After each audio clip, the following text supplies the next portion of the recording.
তুই ফোন কি দিতে ফোনটা আমার কাছে দিয়ে আমি বলতে শোন একটা ঘটনা শোন শোন এই বিশাল ঘটনা। এই যে পার্ক দেখতে পাচ্ছি বিবেকানন্দ পার্ক, এই বিবেকানন্দ পার্ক তো এই পার্কটা আমার কেনার কথা ছিল, কিনবো বলিলাম মালিকের সঙ্গে এক প্রকার কথা বলিলাম, বললাম যে 300-400 টাকা দেবো পার্কটা আমার দেও। 300-400 টাকা বলি তাও দেয়নি। না এই পার্কের কত দাম চাচ্ছে? ও বললো এখন টাকা পয়সা আছে হাতে, হচ্ছে এখন দেবো না। হ্যাঁ দেখ বললো খুব জন্ম ঘুরে আমি রাখেছি, দেখ জন্মটা দেখ কী অবস্থা, পার্কের অবস্থা সব তো বন জঙ্গল ভর্তি হয়ে গেছে পার্কে। এই পার্কে কি আর মানুষ আসে? আরে কি বলবো ওই 300-400 দেওয়ার মধ্যে দেয়নি, দেখো এখন কি যন্ত্রণা ওইভাবেই পুড়িয়ে দিয়ে পার্কটা। আরে মানুষের কি বলবি, মানুষের তো যখন ভালো কথা বলা হয় আরে তখন কি বলবো, আর তারপর ভালো কথা বলে তারা বুঝতে পারে না, মনে করতে যে আমার ফাঁকিতে নেবে।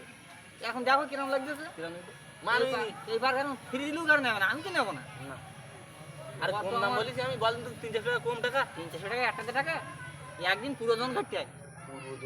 তবু দিচ্ছে না লোকে, টাকা দিচ্ছে না আজ বলি নগদ দেওয়া বলেছি টাকা যে লিখে দাও।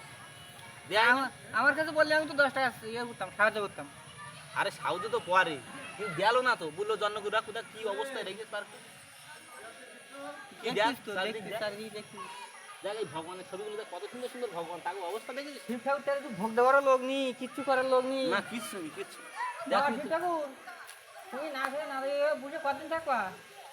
আর বলিনি, তুমি মালিকের একটু বুঝিও। তুই চল এই সামনে চল, এই দেখা ছাড় ইগো ঘাই দেবার লোক নেই। নন্দী নন্দী মহারাজ তোমরা কি আর বলবো, না খেয়ে না দিয়ে তোমাদের দিন কাটছে। দেখো এই নন্দী মহারাজেরও খাবার দেওয়ার লোক নেই। তুই বল আমার কি দিলি, আমি কি দেখতাম না সবগুলো? আমার রাজি আমি দিকতাম গো। আরে আমি তো রাখবো বলেই তো আমার একটা সিদ্ধান্ত যে দিলি, মোটামুটি তোর জোন হিসেবে আমি রাখবো, বেশ পার্কটা ভালো থাকে। আমার একটা কাজের দরকার ছিল খুব, আমার এই একটা পার্কের একটা কাজ দিলি আমি কাজ করতে পারতাম। তা না দিলি আর কি করবো, একদিন ওই ভাই দিয়ে থাক, আর পরে একদিন কথা বলে দেখ কোন দেয় দেবেন না দেয় না দেবেন, দেখ আর কি হবে।